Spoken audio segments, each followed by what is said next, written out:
podcast party. Descent into Avernus.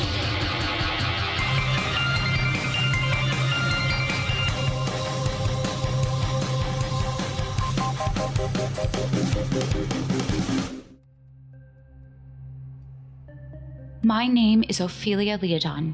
My friends and I are traveling from the city of Baldur's Gate to the Great Library at Candleheap. We need to consult with a sage named Silvira Savicus about an infernal puzzle box that may hold answers about how the city of Elturel was dragged into hell. Along the way, we encountered a potato farmer struggling to repair his broken wagon. I trust potato farmers implicitly. He grabs for his cloak, throws it off, and this gentleman is wearing a full suit of chainmail. And he screams out, "Get them!" Oh my god. I want you to roll initiative. Did Corbin say I told you so? Is that... Sure, you can say I told you so. Like I always say, never trust a potato farmer. I love it. Hylan got a 12. Ophelia got a 19. Renascence got a 6, but with advantage, it's a 6. Oh my god. Corbin, who was prepared for this sort of shenanigans, got a 15. All right, not bad. Oh, Reya got a 7. That's not good. All right, so Ofelia, you are up first. Okay, well, this armored farmer is a problem. And oh, don't think we're not going to do this the entire armored farmer. time. You asked for I it. did. Ophelia will jump off the cart. She runs 15 feet over to the armored farmer, and she will stab him with her rapier. All right. That's a 7. He sees it coming a mile away, Ophelia, and as you reach out with your rapier, he just swats it away. He had been beckoning to other people. Can I see where they were coming from? You do see from the bushes nearby some movement. They have not yet come out of these bushes, but you do see that these bushes are shaken. Okay. Watch out, they're in the bushes, she yells, and also will whistle a little tune. It'll be the whistle that Renascence always uses. She will echo it back at him to give him a little boost, and you have Bardic Inspiration. Nice, thank you. All right, Corbin. Are we still holding this wagon? It's up to you. Do you want to continue to hold the wagon, or? Well, I mean, at the start of his turn, is he still holding the wagon? And is this guy close enough to the wagon where I could shift it and throw it on You him? could sure try. Yeah, so Corbin is just going to use all his strength and try to shift the wagon and pin this guy with the wagon. I will consider that sort of like a shove attack. All right. So this will be made with athletics. All right, here we go. Corbin rolled a 1, which is a 4. Oh no! A crit fail. Oh no! But that's an attack roll, and that's that's a nat 1. No. Let's see if he rolled a nat 1 too. Yeah. Okay, go. Yeah, he rolled a 21. Yeah, Oh, boy. Corbin, you nat 1 it, unfortunately. You try to shift your weight, and then the whole weight of the cart just pins you. So you are prone, and you are grappled by the cart. Your speed is 0. I'm about to smack him. And a thin line of orange and yellow light splits across the sky right in front of him, and this huge rectangular object comes out, and it's soft and fluffy, and my spiritual weapon, Pillow, smacks this guy. Luxurious comfort followed by the most searing pain. Whomp. I whomp him with the pillow. Whomp away. So the pillow Yes. rolled a 25. Definitely will hit. So he takes 8 points of force damage. God. Whoa, bam! And the pillow just sends him reeling, steps back a couple of feet, and he's like, oh! He's bleeding from his nose. He's like, what the hell is going on? And that's my turn. All right. Hylan, you're up. Okay, I'm gonna move 30 feet toward the Okay, you cart. dismount the horse. Do I have to? No, you don't have to. You could make the horse go at your speed. Absolutely. 30. So I am adjacent to the cart horses, and I'm going to just shing out my psychic blades, and I throw both of them at this armored farmer. Okay. It's a 15 to hit on the first. A 15 will not hit, unfortunately. Okay, and the second one. Nope, that also misses. Unfortunately, both blades go wide and dissipate into the air. Yeah, there's this whole thing with the wagons falling over, and he's like getting out of the way, and I missed. Anything else, Hylan? I'm gonna stay where I am. Okay. And you see, standing before you, as something bursts through the underbrush, a figure. It's about, well, God, it's enormous. It's probably 8 feet tall. Before you see it, you hear it. It makes this awful sort of growling sound. But as it appears, you see that it wears a stained white tunic over a worn and rusty hauberk of mail. It has gray skin, which stands in stark contrast to pale yellow fur on its hands and face. It has piercing crystal blue eyes and a grim look of hatred, coupled with a massive underbite that is strangely familiar. And as she points her clawed hands on her enormously long bugbear arms in your direction, the palms are white. What? Corbin, it's been 10 years, but that doesn't really matter. As you struggle to turn from your place under this wagon, you recognize this figure almost instantly. The ferocity, the hatred, the presence. It's your big sister. Oh, no. And she's out for blood. Oh, no. Corbin is terrified. I'm making the actual emoji shocked face in real life right now, just so everybody knows, like, I'm actually going, For real. Okay, and as she comes running through the underbrush, she is definitely coming armed. She has a massive morning star. Corbin, you remember this morning star well. It's the one that she calls Heartrender. As she screams and runs through the brush, she just aims herself right at Renascence and just charges, swinging her morning star. And she takes 2 swings. The first one misses with a 12, and the second one misses with an 11. Oh, thank goodness. Maybe her roars gave her position away. Can she see me where I am pinned under the wagon? If you can see her, there's a good chance that she could see you, but your eyes didn't meet. Okay. It is now Reya's turn. Reya, seeing this foe, jumps off the side of the wagon and just unsheathes her sword and runs at this creature and takes 2 enormous swings. The first one misses, but the second one hits with a 24, and she does 10 slashing damage. Another figure, after Reya goes, another figure stumbles out of the brush. This one is another armored individual, again, male, tattered pants, a look of malice in his eyes, pale white skin, and a patch over one eye. And he runs at the nearest target, who is pinned underneath the wagon, and says, "Just like the lady ordered." And as he attempts to take a swing, the female bugbear screams out, "No! No! We need him alive!" And then he pivots and takes 2 swings at Reya instead, with advantage. Both will hit. Reya takes 13 slashing damage. It is now Renascence's turn. Am I flanking the armored farmer with Corbin, or is that no good because Corbin's pinned? Good question. He's not restrained. Let me do a quick check. Prone characters still occupy the same space as if they were standing, must be able to attack. Prone characters can still attack, so yes, absolutely. Okay. I look up at the bugbears looming over me first, and I say, "Hello, I'm Renascence.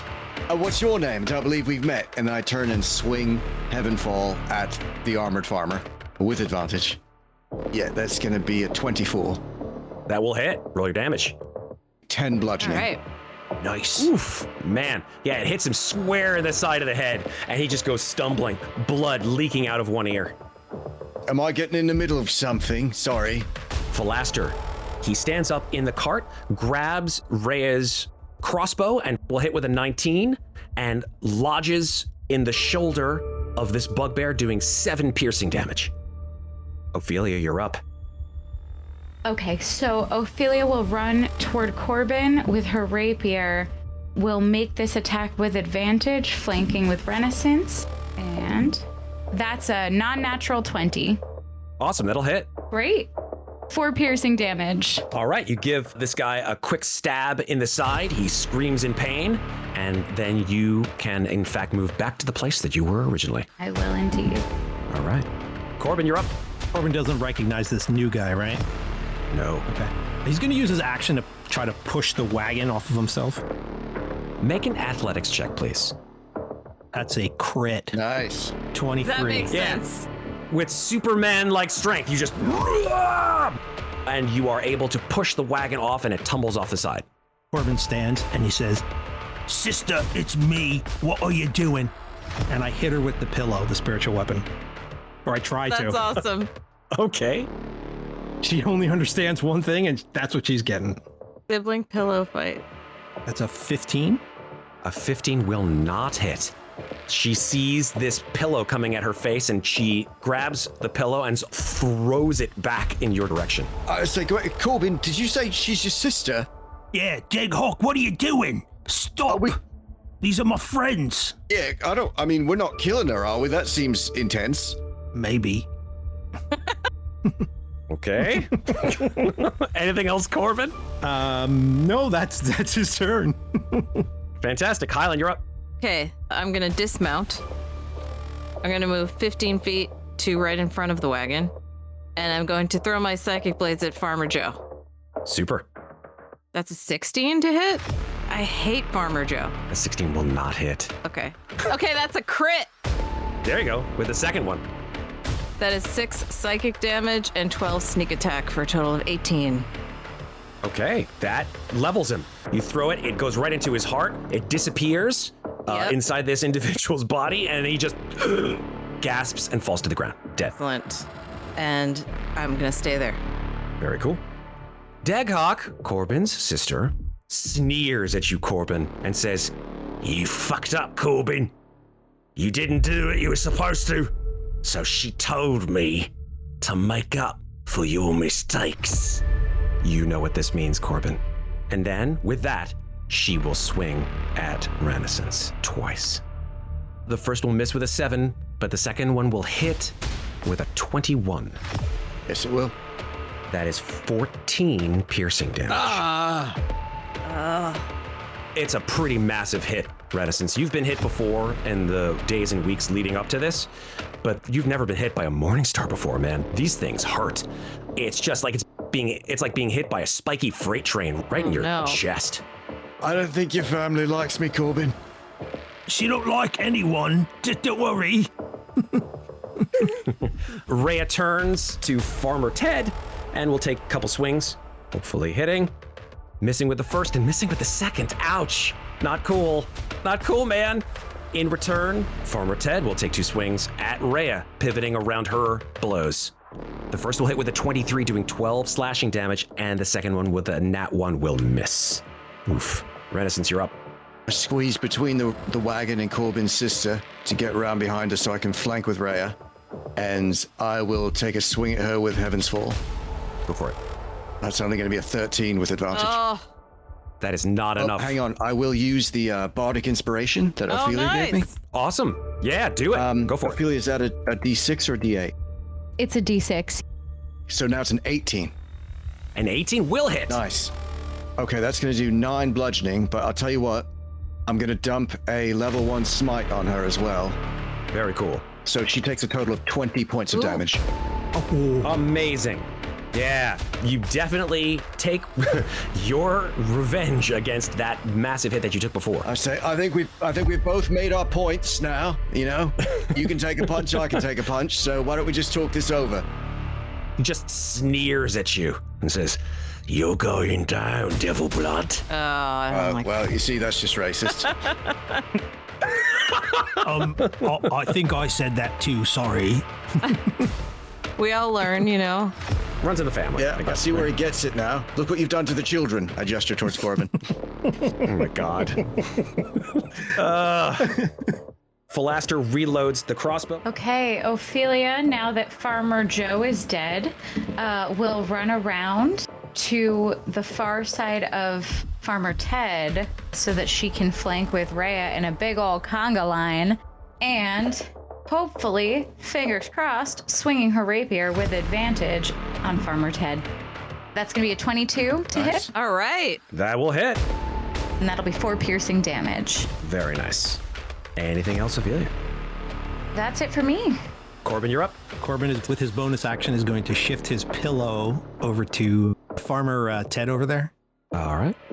Is he actually a farmer? Sorry, that's a bad joke. Armored Farmer Ted. Wait. Oh my God. And I'll just take another smack at him. A 24. Absolutely. That's 6 points of force damage. All right. That pillow is accurate. Thing is good. It's big and flat, so it hits stuff. Wallop for 6 points of force damage. Corbin is going to run across the remains of the wagon, and he's going to jump on his sister and try to tackle her. All right. That is the essence of a grappling attack. So this is athletics versus athletics.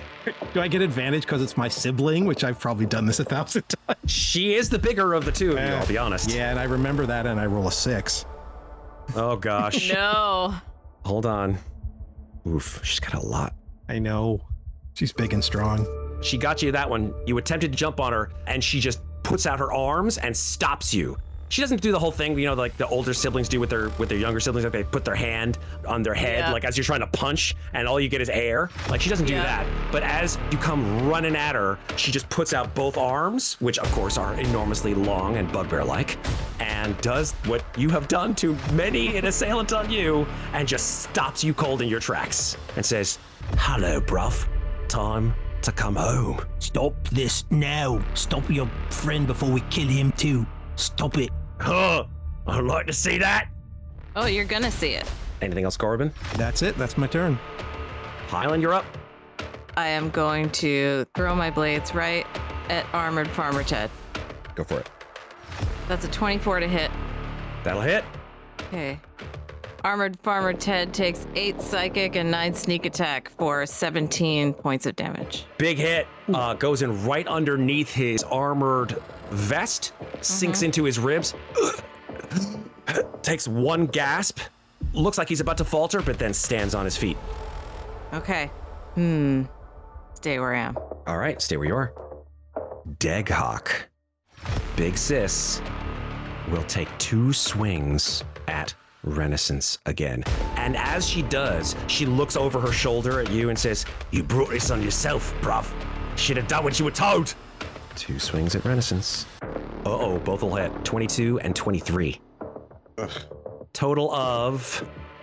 Oh boy. That is 21 damage. Ouch. Piercing. God. Are you conscious? Yeah, but just barely. Wow. How many hit points you got? 1. Oh boy. Oh! Paladins. You guys watch as Renascence just get rocked by these 2 attacks. He's bleeding. He's looking like Rocky at the end of, any number of the Rocky movies, I'll be perfectly honest. And now it's Reya's turn. Reya looks over at you, Renascence, and says, which one? Which one? I say, take out the bugbear. Okay. She levels her longsword and takes 2 expert swings and hits with only one of them, doing 8 piercing damage. The other one, Deghok nimbly steps out of the way. Farmer Ted goes. He will make 2 swings at Ofelia. Okay. A 19 and a 22. Oh! Both will hit. Ouch. Okay. That's 17 damage, Ofelia. Ouch. Ophelia's looking pretty rough. She sure is. All right, now it's Renascence's turn. Okay. So I grab my side with my own hand and press my hand to it, and I will close the wound by laying on 15 points of lay on hands. Very nice. And that is my action. Otherwise, I just stand my ground. Very good. Your wounds begin to heal, and the blood ceases to run out of your sides. Falaster shakes the crossbow. He's like, God damn this thing! Forget it! He drops the crossbow, jumps over the side, shing, pulls out the short sword that you gave to him, runs over to Farmer Ted, and takes a swing at him. Let's see what he does. He says, hey you, look over here! And then he says, what? And he expertly pivots like a fencer and plants the short sword with an 18, yes indeed, right in this guy's heart, and does a whole bunch of sneak attack damage too, but that's not even necessary because the guy just falls to the ground. And then, what's the guy's name in Game of Thrones at the beginning who teaches? Cyril Farrell? Oh, Arya, yeah. Sirio Pharrell. Yes, that is who I'm imagining right now. He is Sirio Pharrell, just planting this short sword right in his heart, and then just like taking it and doing a salute, and then flicking the blood on the grass and saying, "That's better. Yes, that's better." Ted's dead, baby. Ted's dead, baby. Ted's dead. Nice. So good. Oh my god, I'm so happy. Okay, Ofelia will run around Reya so that she is now filling in the final corner on Corbin's sister and flanking with Corbin. She will attack with advantage once again with her rapier. Nice. 11. No, that's not enough, unfortunately, Ofelia. You get around, the bugbear eyes you as you start to circle her, and as you make your attack, she parries it with her Morningstar. Well, that could have gone better. That's it for me. All right. Corbin, you're up. Is she wounded? Yeah. She is. A lot, or Yeah. is she looking okay? She's gotten a couple hits on her. She's not looking great, but you've seen her worse. All right, Corbin's going to move his spiritual weapon in again, right on top of her, and say, "Sister, yield." And he's going to hit her with the spiritual weapon again. All right. You attempting to intimidate her into perhaps surrendering? Absolutely, and I'm doing it while I'm hitting her with the pillow at the same time. Okay. Hit her. Let's see what happens. That's a 23. Ooh. That'll hit. That'll be 8 points of force damage. Okay. She takes that one, goes, "Oh, that's Corbin I know and love." Is she staggered to the point like she's close to dropping, or can I not tell that? She's definitely gotten hit a whole bunch of places. You see her eye is starting to balloon up. She's got wounds in her side, but her grip on her Morningstar is tight. If you want, you can still make an intimidation check. It's up to you. No, both Ofelia and Renascence are wounded, right? Yep. Yes, indeed. Yes. Shit. I'm going to hold off. All right. I'm just going to pull out Deadeye's scimitar, and I'm going to take a swipe at her with it. Wow. Yield, I don't want to kill you. Oh, dirty 20. That'll hit. 4 points of slashing damage. Okay, you give her a good slash across the chest. She gasps and says, "I've got better than that from Dad." That's my turn. Hylan, you're up. Okay. This is a tough one. Looking pretty rough, Hylan. She's looking pretty rough. Oh, yeah. And she's surrounded. I look at Corbin and I go, "Corbin?" Don't kill her, please. Okay. I'm going to, this is kind of dumb, but I don't want to kill her and I don't have, well, okay. I move right next to her between Corbin and Reya, and I'm just going to try to punch her. Okay, I'm going to try to knock her out. go for it. Okay. I am totally weak, but you know, it's chance. Maybe Sure. I can do it. You stand about 2 feet, maybe more, shorter than Yeah. this foe of yours. So you'll have to like running Captain Falcon punch, essentially. Yeah, I was running towards her, so I'm going to try to push off on something and Falcon punch her. Yeah. Maybe you can like parkour off the wagon or something like that. And Yeah, then, or you know, Corbin. or even better, absolutely. Absolutely. I'll park Corbin, and then I'll punch her. Corbin. Oh my god. Might be the title. That's the name of the Right there, episode. Parkour-bin. Yes. Yeah. Yes, Parkour-bin. I love it. What do I roll for that? Just a d20. Plus your strength modifier. You're not proficient with unarmed strikes like a monk, for example, so it'd be a d20 plus your strength mod. I got a 14. That's not enough, unfortunately. Okay. you plant your heel on Corbin's side, jump off of Corbin, and punch through the air in slow motion, and she sees you coming, and she just grabs you by the throat. Like, you Yep. just see her like Darth Vader choking you for a sec, and then she just pushes you, and you land on your feet. I didn't kill her. My kidney. Oh. And that's it. I'm gonna stay where I am. Okay. On the ground. You know. Yeah, sure. Deghok, as you say these words, Hylan, I didn't kill her. She says, "Oh, but I'm gonna kill you, dearie. You and all your little friends." And she takes 2 massive swings with her Morning Star at you, Hylan. Fair. Oh, no. Crit? One of them was. Okay. Well, sleepy times. Better than 2. For Hylan. That's true. Well, she got a 17 on the first one. Oh, that hits. Okay, that's 11 piercing. And then the second one was indeed a crit. Okay. And that's 18 piercing. So total of... A total of sleepy times. I'm unconscious. Oh, shit. Oh, no. Bam! I love that image that I like ran towards like Corbin. Said don't kill her, and then I try to punch her out, and then she just throws me on the ground and knocks me out. Absolutely. Oh, man, that's awful. Okay. And Deghok has this look in her eyes like, I'm going to just keep slamming on Hylan until there's nothing but paste on the ground. Yeah. Yeah, you don't even need to make an insight check, those of you who are watching. Reya looks at you, Corbin, and says, I can end this right now. Right now, Corbin.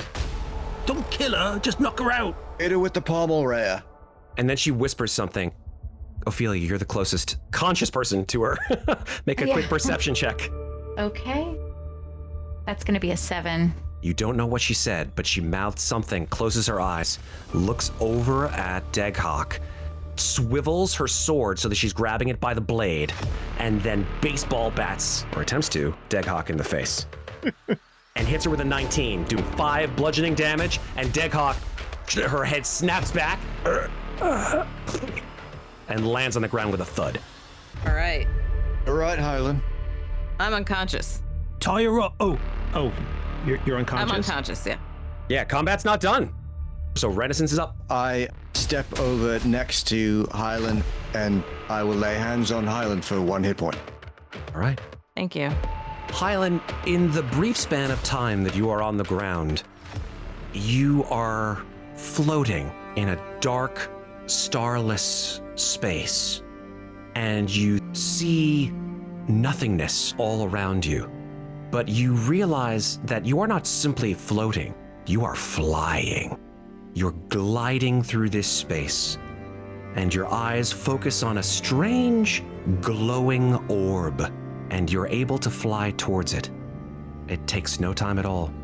The orb grows in size, and you realize you're looking at a planet. It's beautiful, it's green, it's verdant, it's got massive seas, oceans, and you realize the natural landscape is pretty familiar. You've seen them on maps.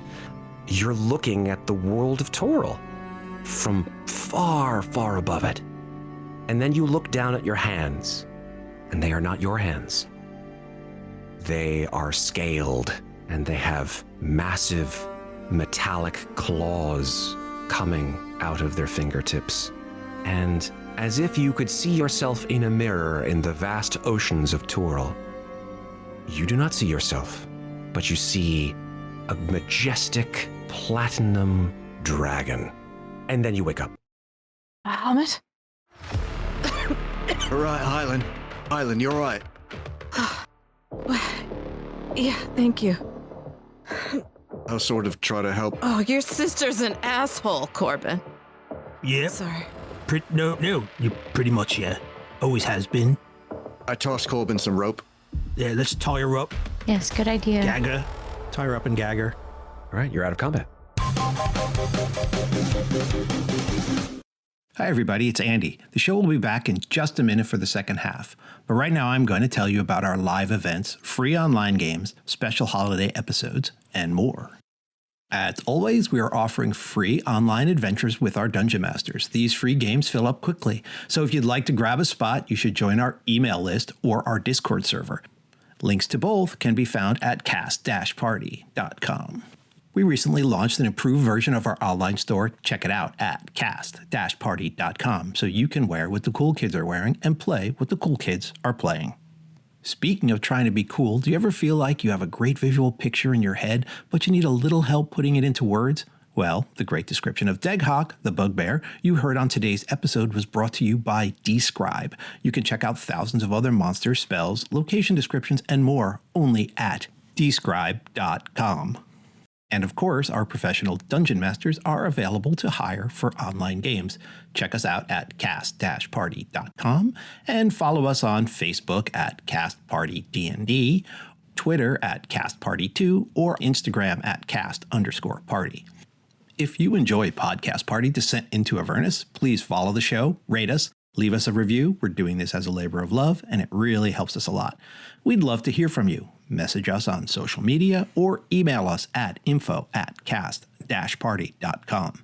Thanks very much for listening, and now back to our adventure on the road to Candlekeep. I'd like to search her body for any other like hidden weapons or anything that might be useful to us. Okay. I'm gonna crawl away. She's got that massive morning star. We're taking that off of her. Yep, totally understandable. Corbin's going to just take that. Deghok has a few javelins strapped to her back, and on her belt, she's got a couple of pouches. Do tell. What is in the pouches? You grab the pouch, open it. It's got about 10 gold inside. Cool. On the other side of her belt, you see that there is a scroll case. I will take the scroll case as well. Okay. What is in it? You want to open the scroll case? I would like to open the scroll case Fantastic. so that I might find a scroll. Is it sealed? You see that the scroll case does not have any kind of sealing on it, no. Okay. Okay, I open it. You unfurl a piece of parchment, and it says, in flowing script, Deghok, you will find them on the road to Candlekeep. Do what Corbin could not. And it is signed, Sister Painbearer Averly Hallow. Corbin? What? Well, this note is rather interesting. Does this mean anything to you? I know what it says. Well, would you care to explain? give it- Okay. Here it is. Give it here. I take it and I crumple it up and put it in a pouch. Who is this person, this sister, and what is it that she wanted you to do? She's my mentor. Just, I don't think this is the time or place to talk about it. Well, all right, I respect that, but I think we should talk about it soon. Did we tie up his sister? Believe so. Yeah, Okay. Corbin's doing Okay. it. Mm-hmm. What should we do with her? I don't know. She's a painbearer. She's in the church. I don't know what to Why do. are people from the church trying to kill you? You've got the sister, and she's got tattoos just like him on her hands. Reya, Falaster, go in the wagon, please. I gotta talk to this lot here. Reya gasps. She says, "Okay, yeah, I'll be in the wagon. Ow. I'll do some healing in a minute. Sure. Just, No, I'm fine. It's fine. Falaster grabs her under her arm and gently lifts her into the wagon.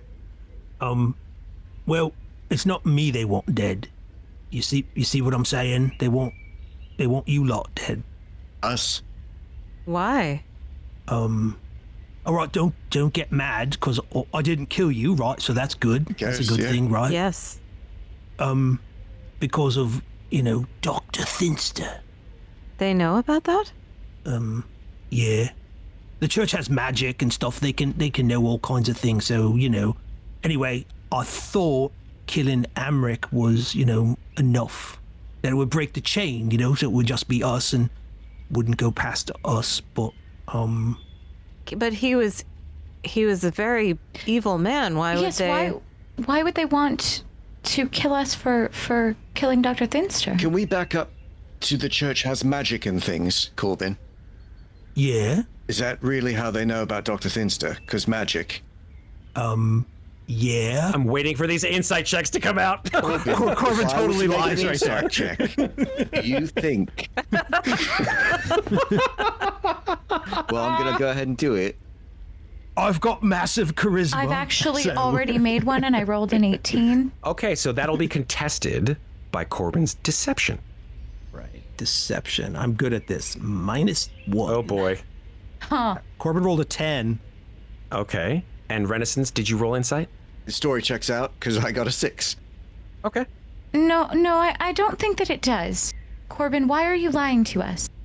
All right, look. Let's say the church doesn't want to be part of the death of Dr. Thinster. Right. Oh, I see. So I was involved, and I got Ren involved, and then he got you lot involved, and then Amric got involved, and it just started to, I see. get bigger and bigger, and the church is nervous that, well, I was told that Thinster needed to go, Wait, so I probably should have done it myself. Corbin, What? did you try to get me to assassinate Dr. Finster for the Church of Ilmata? I take offense with that You word, told assassinate. me that my brother was in danger. He was. That wasn't a lie. You know I'm not a good liar because I tried a minute ago and it really didn't work. He might have been. He Thinster was just picking off people that were easy, you know? Gods. The poor, the Well, I weak. mean, I think we can all agree that he was a terrible person who was hurting people. So Yeah. that's good. I I should have done it I myself. didn't know I'm he sorry. was on church business. You know what I mean? Yeah, but that can't go past us. But it already has, hasn't it? No, There's we, a gesture towards Deghok. Seems like, you know. my sister was forced into the church like I was, and so, oh shit. Anyway, and so You I were think, forced? yeah, bugbears aren't really religious. I don't know if you could tell. We had gathered that, yes. But you're a very good priest of Ilmater, though. Not really. I'm really bad at the prayers. I can't remember them at all, and the history and the names, and I don't like all the schooling. You're not missing you know? much. But you've also found other ways to serve him, have you not? I think because he keeps giving me more power, so I think helping people, killing evil people. Why would they force you? Oh, Did they just... this is a lot. Are you sure? I don't want to really. Let's just say I had no choice. No, I had a choice, but the other choice was bad. Okay. And for a long time, for 10 years, I just, kept my head down and cleaned out the spider webs and the shit buckets and all that, just did what I had to do. What sort of a person is this Sister Painbearer Averly Hollow? She saved my life. Now she's trying to end it. Tells you to kill this Dr. Finster, which, fair enough, he's got to go. Right. But then you rope us into it, and then she decides she's got to kill all of us. I mean, this is the way the Flaming Fist might operate, or any of the people that we fought, the Cult of the Dead Three, or the Tiamat worshippers, or the Van Thampers. It's just like another gang that would do something like this. Well, to be fair, I only roped you into it. You brought the others in. Not on pointing fingers, I take but I'm just responsibility saying. for that, but I didn't figure that I get a death mark on my head from the Church of Ilmater at the end of it. You know what I'm saying? Like, the books are all about sacrifice I didn't. and penitence. Right. It's nothing like this. I didn't think you'd get that either. I thought, you're a good fighter and you have, some stake in the game here, so you would be like, yeah, I got to protect my brother, which makes sense. And I thought you were the right person to kill him instead of I just me. wonder, Corbin, if this Averly Hollow, is she manipulating you? Like, maybe she's not who you think she is. Because it seems wrong, what she's done. Well, she did send my sister after me, and I didn't even know my sister was around. I haven't seen her in 10 years, so I don't know. None of the other brothers or sisters talked to me about that killing Thinster, so just her, but she was my mentor. She's the one I listened to. Well, I think it's time that you stopped listening to her, Corbin. You've put us in real danger, Ofelia says. She seems pretty angry, though she's reserved about it. Well, it seems like she's kind of done with you too as well, Corbin, because you didn't kill us. My sister just said, don't kill me, which confused me. Maybe the order was just to kill you lot. And Ofelia, I don't think they know about you. I think they just know about Renascence and Hylan. It's comforting. Sorry, Hylan. Well, they're going to keep coming after us once they realize their sister hasn't killed us. They're certainly going to realize that if we leave her tied up here. Well, we can't leave her here. Well, maybe not right here, but what are we going to do with her? Put her in the wagon, take her to Candlekeep and jail her. She was a bandit, maybe. But her hands, look, they're tattooed like mine. they'll know. What I'd like to do is somehow get her isolated at Candlekeep and then convince her that we are dead. She can take that back to Averley Hollow if she likes. How do you reckon we do that? I haven't thought that far ahead yet. I'm sorry, everyone. Corbin, I haven't known you for a very long time, but, you know, we've spent a lot of time together and we've fought together, and I feel like I know you well enough to trust what you're saying. I don't think you meant to hurt any of us. I think that in one way or another, maybe your mentor doesn't have your best interests at heart for some reason we don't understand. But it is true that it seems like now they're going to hunt us. He told me to tie up loose ends. Well, if there were any loose ends, something like that. But I didn't think they'd hunt us down. How do they even know where we are? That's a good question. She has more powerful magic than I do. Why your Malta would give that to her, I don't know, but he did. Perhaps someone else told her. Did the text say exactly you'll find them on the road to Candlekeep? Is that correct? Mm-hmm. It did say that. Yep. Yeah, I think it said that directly, right? It did indeed. I think there are people that can sort of keep an eye on people at a distance. Maybe that's what she's doing. It's possible we may get some more answers out of Deghok when she comes around. I didn't tell Brother Hodges where we were going. I just said I was going on sabbatical. I think I even spelled it correctly, which is good, but I guess. Listen, Corbin. I don't know what to do to make this right. Look, thank you for not killing us, right? And would I kill you? You guys fought by my side. Even Hylan, I didn't trust her at all in the beginning, but now I'd, lay my life down for her. But, I didn't, I wouldn't ever hurt you lot. I'm no better, Corbin. It was evil what Dr. Thinster was doing, but the reason I wanted him dead most of all was because I was scared for my brother. And it's my fault that Hylan and Ofelia are in it. Mine too. I have no regrets. But we're doing something good, right? We stopped whatever Van Thampers were doing. So good things are coming from it, right? Ophelia's just looking at her hands. All I know is we've got to get this box to Candlekeep. Yes, the sooner the better. Look, if you three want to kill her, I'll step aside. I won't stop you. I don't see the point. It's my sister. It's all my family I got. Yeah, I think you only get one family. I don't see why we kill her, but I think we tie her up, bring her along to Candlekeep. Maybe we can convince them she's a bandit and she's, they should put her in a holding cell or something till we can figure out how to deal with her. Or like you said, perhaps we can convince her that she has killed us. I think that would be safest, if we can manage it. Matt, who are these other two guys? Or do they just look like mercenaries? Or they? Yeah, they don't have any kind of insignias or anything like that on them of any kind. They look like mercenaries. You don't recognize their faces at all.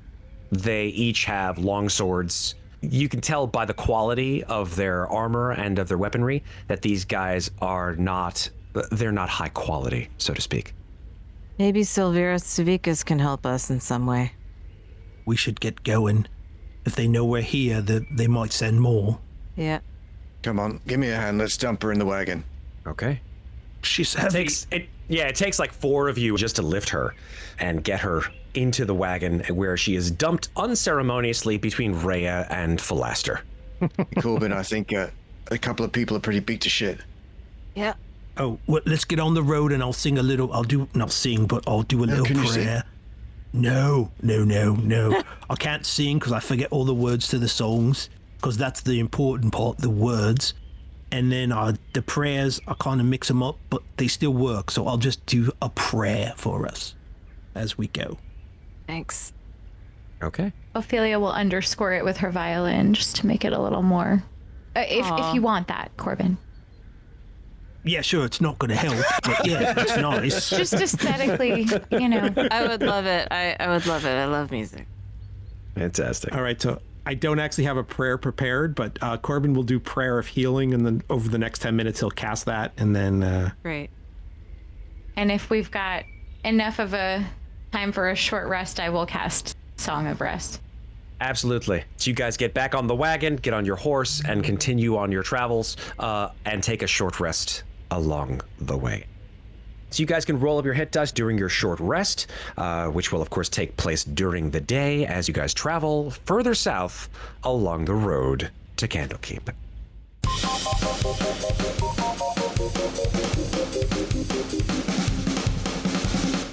Thanks for listening. This episode featured the Dungeon Master stylings of Matt Gordon with Tal Aviezer as Renascence, Carolyn Fox as Hylan, Rachel Tamarin as Ofelia, and me, Andy Cannistra, as Painbearer, Corbin, Shiv. This episode was edited by Carolyn Fox and Tal Aviezer. Our original theme music is by Lauren Anker and Anthony DiMasso. Remember, if you enjoy Podcast Party, Descent into Avernus, please follow the show, rate us, and leave us a review. Thanks very much for listening. We'll be back in 2 weeks with the next episode. Oh yeah, I forgot about friggin' Slobberchops. Like, what the hell was Slobberchops doing that whole fight? She was snoozing. She just sleeps through anything. Sleeps in the wagon. How could you forget Slobberchops? She's always in the cart. May 22nd. You did a little Charlton Heston. How could you forget Slobberchops? You maniacs.